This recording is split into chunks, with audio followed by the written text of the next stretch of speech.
Do you think the church really hid information from its members? You know what? I really don't know. And I actually don't think that's the question that we should be asking. I think there's a better question. Did the members have enough information about the history and the character of Joseph Smith in order for them to give true informed consent before dedicating and devoting their entire lives to a church that he claimed to restore? Because those are two very different questions.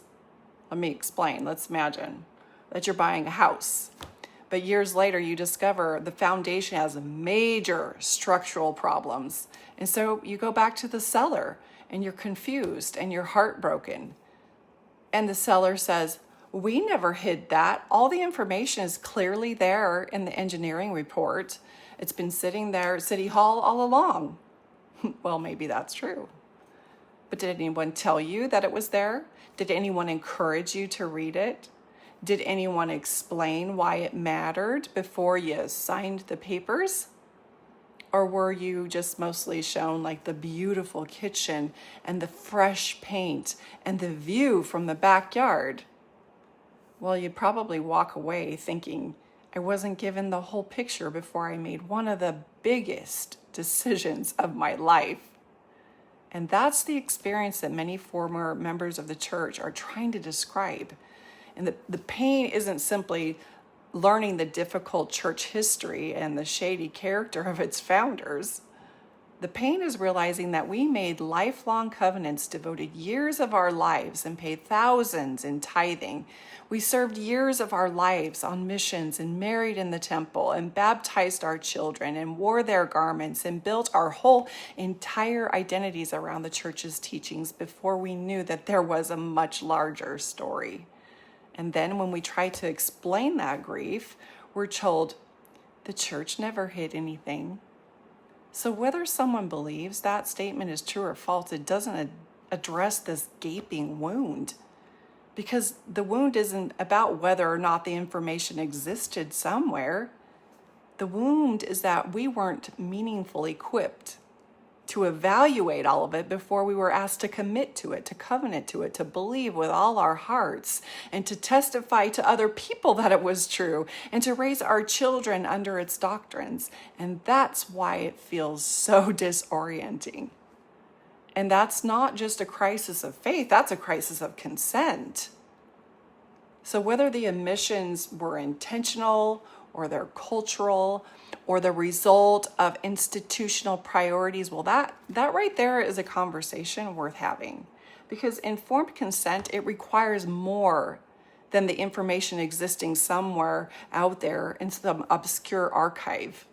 It requires that people are given the relevant information and that they understand why it matters, and then they can have the freedom to evaluate it before making life-altering commitments. For example, how old were you when you learned that Joseph Smith married a 14-year-old girl and other men's wives? Well, I'm just going to guess that it wasn't before you were asked to enter the covenant at baptism. And before you went to the temple, did they teach you about Freemasonry and why it is the model in the temple? And how Joseph Smith earned immediate 33rd degree levels? And the reason the people in Illinois, who were also Freemasons, by the way, were not happy with how Joseph was using their sacred rituals to bind their believers with covenants and oaths. Did you learn that in temple prep? Well, what's wrong with you? It's been there all along. The church wasn't hiding it. And actually, when people start sharing these things with the members, and then they go public with it, and they're told that it's anti-Mormon stuff, or that it's hateful, and that those people who are revealing the history, they just want to destroy the church. They rarely go and research it for themselves. Most people know more about the church when they leave it than they do while they were living it. And many people who have left, they'll tell you the reason that they left is because they did start doing the deep research, hoping to prove all these anti-Mormon people wrong. The church has you fighting their battles and defending it because the truth is kind of gruesome and it sounds impossible. So the only conclusion must be that those anti-Mormons are telling lies and that it's hateful. No, it's church history. And it's all in the archives right there for you to see. No one's hiding anything. Where do you think they're getting the information? The foundation has cracks and you haven't bothered to research it with an unbiased mind. In fact, when you do research it, you've sacrificed so much of your life and organized your whole life around the church so tightly that your conscience can't fathom the possibility that it couldn't be true. And so then you start twisting it around and making things sound okay when you know internally it's grating against your sensibilities. And it's hard to accept that these things when you find out, because not everybody has the internal constitution to handle the devastation and the betrayal. And that's why I do the work that I do. Because it's hard unpacking and unbinding the mind after it's been tightly wound in a doctrine that was designed to get you to relinquish your sovereignty. For many who have left, that's why they're grieving. Has the church hid anything? Oh, probably not. But they haven't told you where to look, except to their carefully curated curriculum and their covenant path.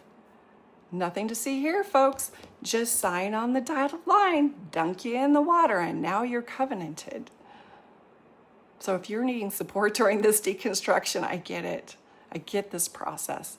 Reach out and let's schedule a chat.